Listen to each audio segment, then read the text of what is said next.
الحمد لله رب العالمين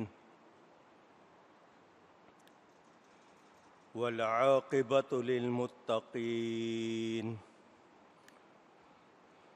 والصلاة والسلام على رسوله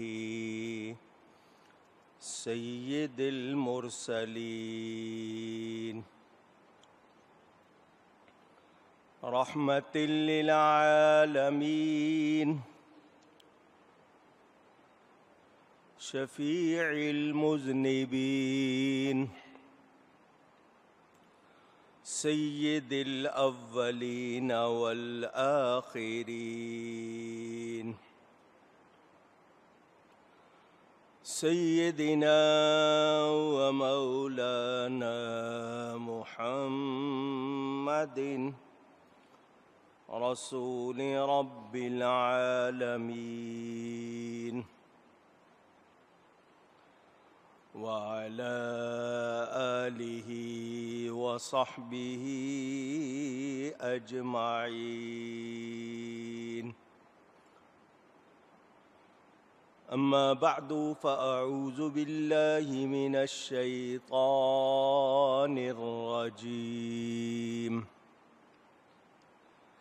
بسم الله الرحمن الرحيم.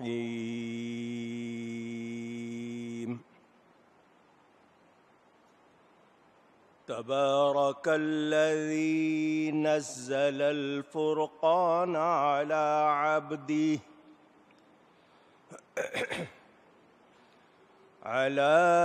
عبده ليكون للعالمين نذيرا. الذي له ملك السماوات والأرض ولم يتخذ ولدا ولم يكن له شريك في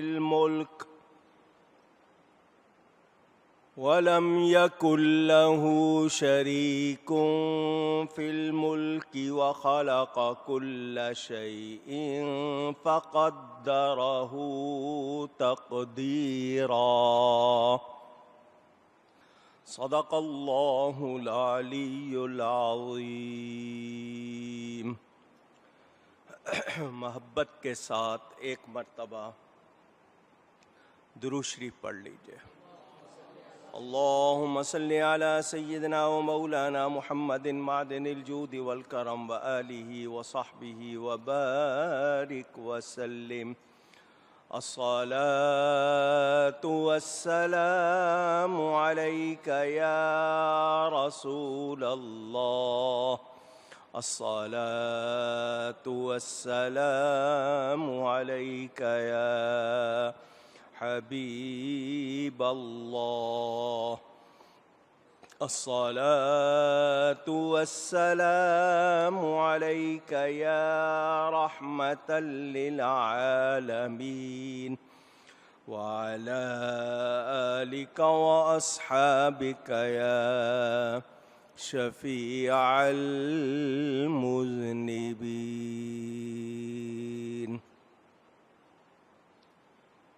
حمد و صلات کے بعد قرآن کریم کی سورۃ الفرقان کی تفسیر کا آغاز کر رہا ہوں. یہ مکی سورت ہے. اس میں 6 رکوع ہیں. 77 آیات ہیں اور کلمات 992 بتائے جاتے ہیں، جبکہ حروف 3703. پارہ نمبر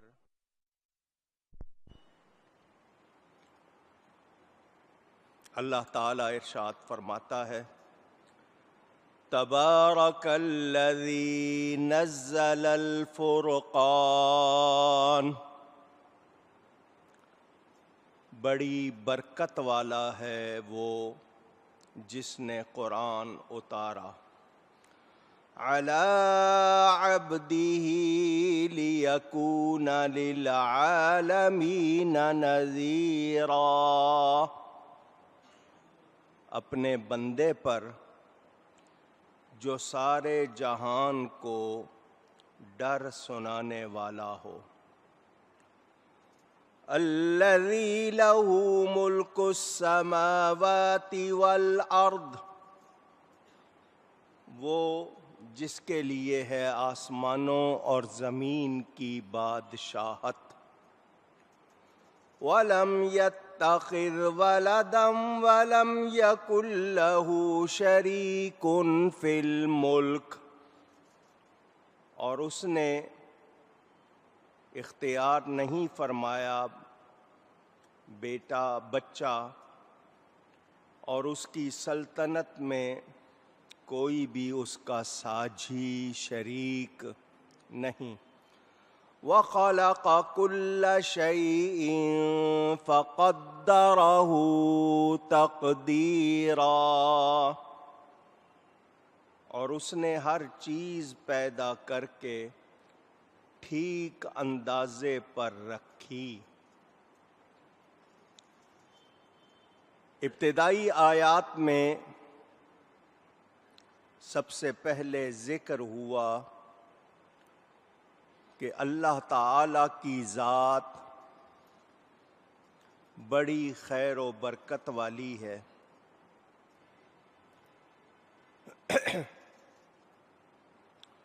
اور قرآن پاک کے نزول کو خیر و برکت اس لیے فرمایا کہ قرآن کریم میں تمام برکتیں ہیں، دینی ہوں یا دنیاوی۔ یا اس کا معنی یوں ہوگا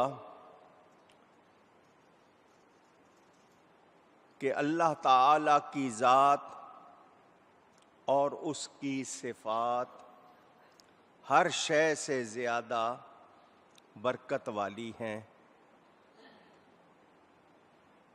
اور اس کی ذات و صفات کا ہر شے سے زیادہ ہونا، ہر شے سے بلند ہونا بھی ثابت ہوتا ہے۔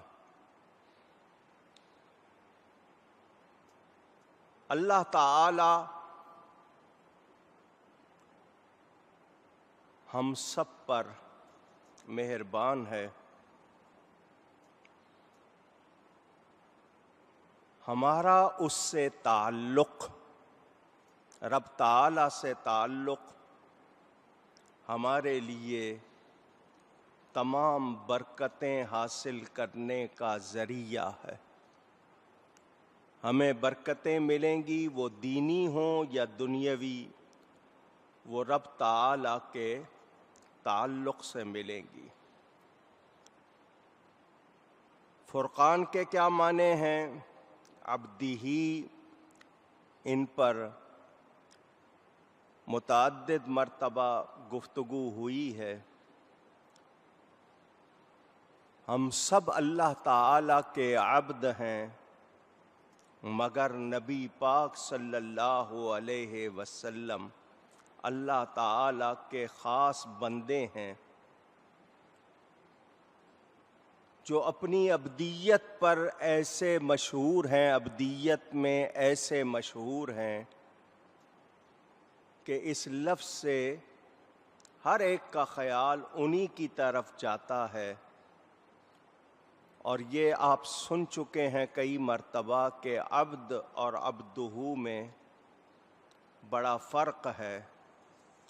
عبد رحمت الہی کا منتظر ہے، اور عبدہ کی رحمت الہی منتظر ہے۔ عبدہ وہ ہے جس کی عبدیت سے اللہ تعالی کی شان الوہیت ظاہر ہو، یعنی نبی پاک صلی اللہ علیہ وآلہ وسلم وہ ہیں کہ ان جیسا اللہ کی مخلوق میں کوئی اور نہیں ہے، ہو سکتا بھی نہیں۔ ہم اس حوالے سے اتنا جانتے ہیں کہ ہم سب میں سے کوئی نہ ہوتا تو اس کائنات کو کوئی فرق نہ پڑتا، مگر نبی پاک صلی اللہ علیہ وسلم وہ ہستی ہیں، اگر وہ نہ ہوتے تو اللہ تعالی اپنا رب ہونا بھی ظاہر نہ فرماتا، کچھ بھی نہ بناتا، یہ خود اس کا فرمان ہے۔